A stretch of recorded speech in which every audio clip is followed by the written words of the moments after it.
Still recording while I set up the camera.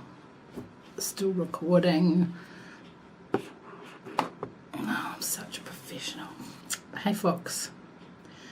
Love seeing that gorgeous boy of yours on your video, on your last video. Kit reminds me so much of Simon, who actually is going to be 32 years old this week on Friday. I never have associated an age or time with Simon. Whether he was newborn or 3 or 5 or 7 or 15 or now 32 years old, he's just always been the wonderful human being that he is. And I don't really know if he's ever forgiven me for the mothering I have subjected him to over the years. But I guess he does come and visit sometimes and spend a bit of time with me, and he did invite me to his wedding. So I reckon I might be making out like a bandit. I wanted to talk to you about life balance. Not life-work balance, but like life balance. Because the work part of life balance, I can manage just fine, I think. It has it has defined hours. You work, and you can get done what you need to get done in those hours. You know what's expected of you because of your job description and that sort of thing. But it's the after hours that I struggle with. Yeah, I do. Like, if I'm feeling really good, I don't struggle with them. And if I'm feeling really low, like I am at the moment because I'm not feeling very well, then my own time kind of gets swallowed up by other things that don't really drive my life forward. And it's an added complication that really just drags me down. For instance, at work, someone might say, hey Michelle, we need this piece of work done and we need to have it done by next Wednesday. And I can say, well, sure, that sounds interesting, but it's actually out of scope. That's not part of my job title. You'll need to go and see so-and-so or such and such or whatever.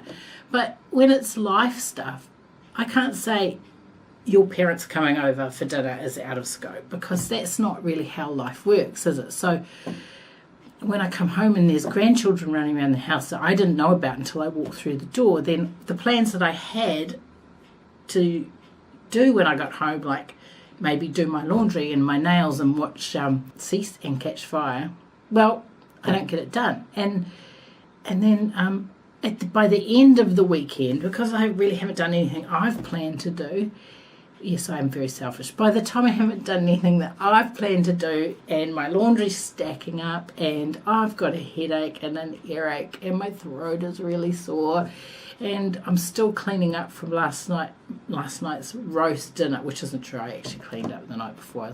I'm very good at cleaning up after a dinner that I've thrown. It's part of my dinner planning. But you know what I mean. It's just like, when it gets to Sunday night, I'm going to go, I haven't done anything that I wanted to do or anything I needed to do, like run the hoover around, or I haven't read any of that book that I really love reading and I haven't had any time to do that, or I haven't put any effort into my letter to Fox, which is something that's really important to me. And I get all this. Work balance is fine. It's the life balance that I struggle with.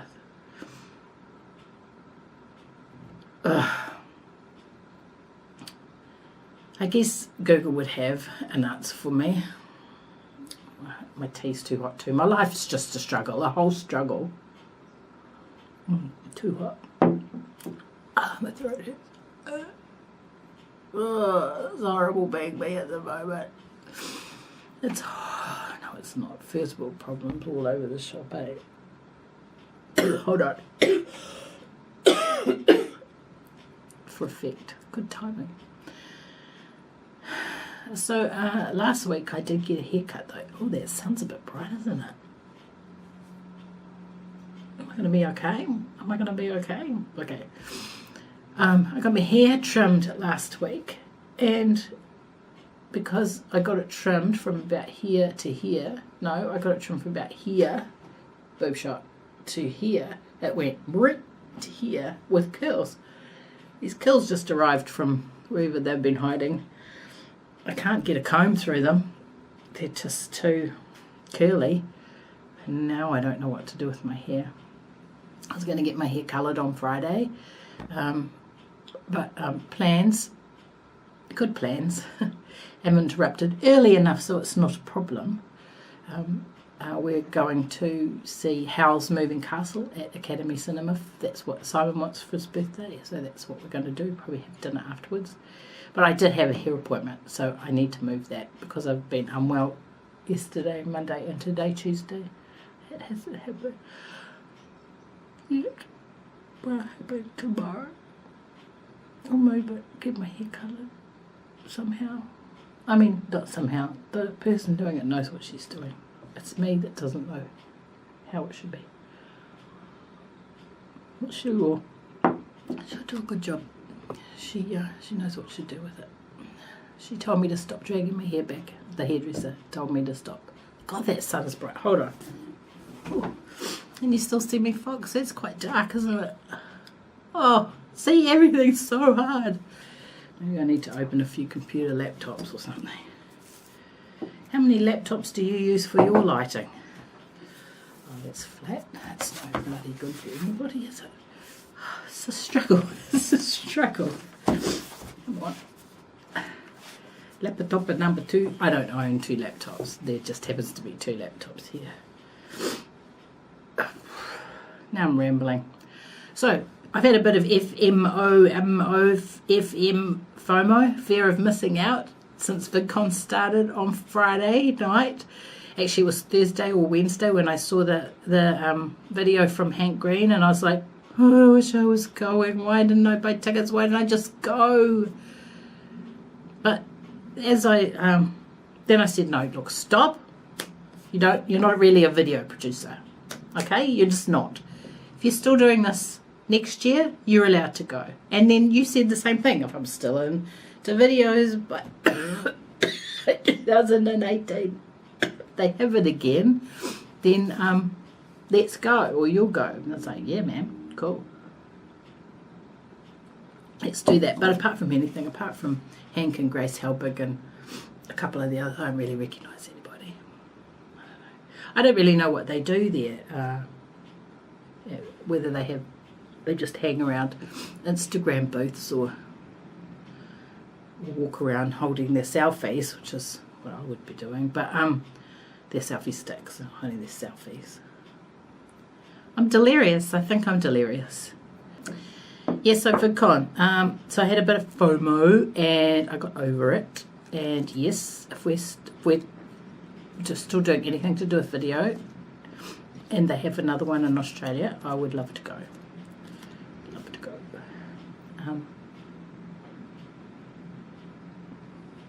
What could I be good at given 10 years of effort? I was having a bad parking day, so I was thinking driving at the time. I've improved since then, plus, so I'm good. Didn't need 10 years in the end.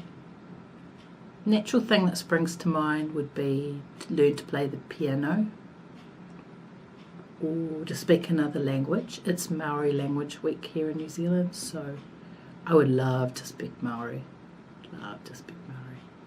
There's nothing stopping me from doing that, except not knowing how. But I mean, nothing's stopping me from learning to speak Maori. There are tons and tons of resources. You can pay for them, they're free. Whatever you like, whatever, private tutors, learning groups, learn on your own. There's heaps of ways.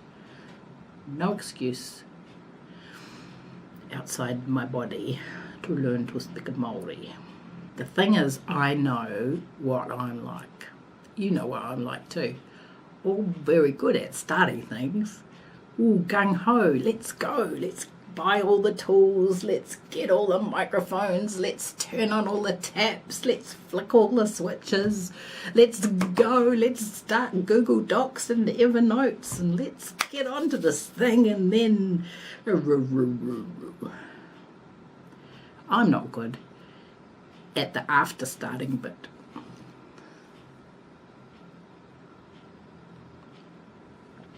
Business as usual, we might call it. I'm not good at the figuring out the problems that the starting started. I'm probably good at figuring this out, but I get bored with it, I just, no, that's not true. I'm not bored with it. I don't have the strength of character for it. So I think the best thing that I could spend 10 years of effort on is learning resilience, grittiness, and how to complete things. And I have a little something that to share with you about drawing, something that I've learned over the years, and I hope that you find it useful. So you maybe want to learn to draw. In fact, you are drawing. I see your doodles, your 100-day of doodles. A major thing with drawing is confidence.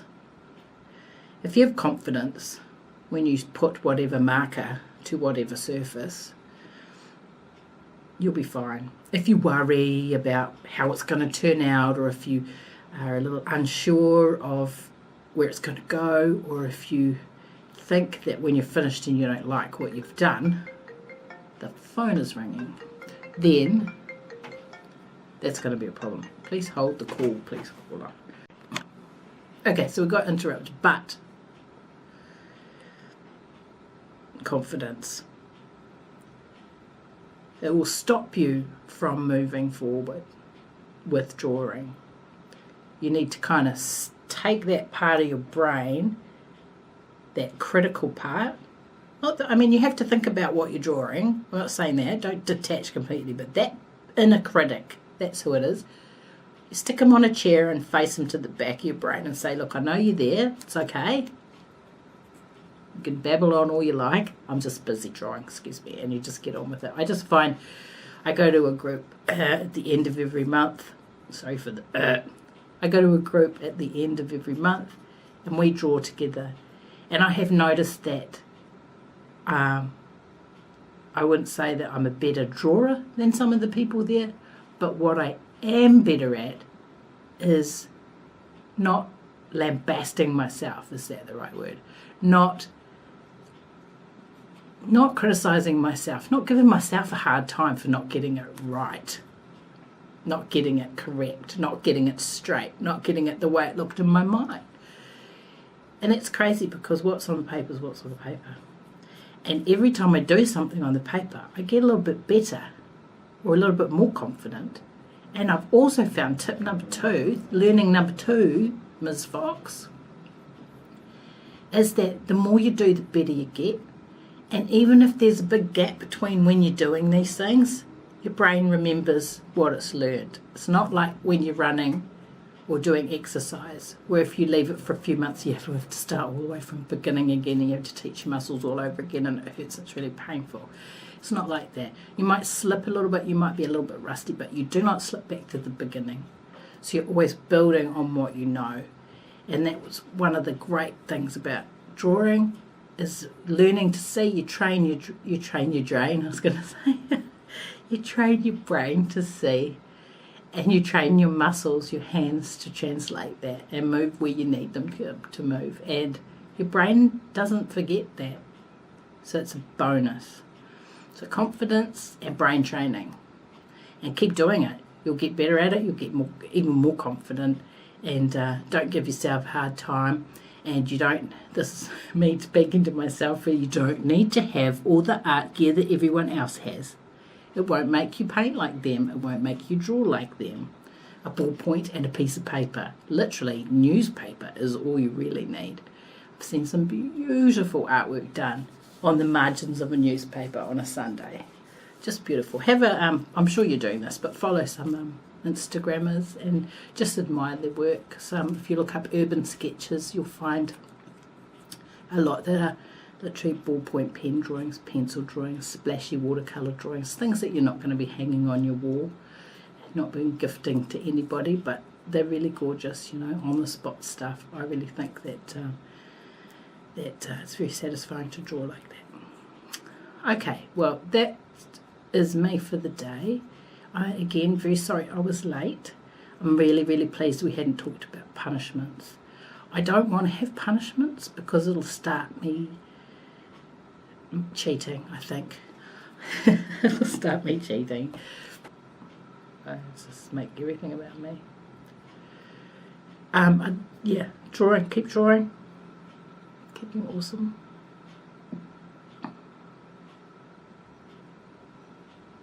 I've got to go and dig out the end screen.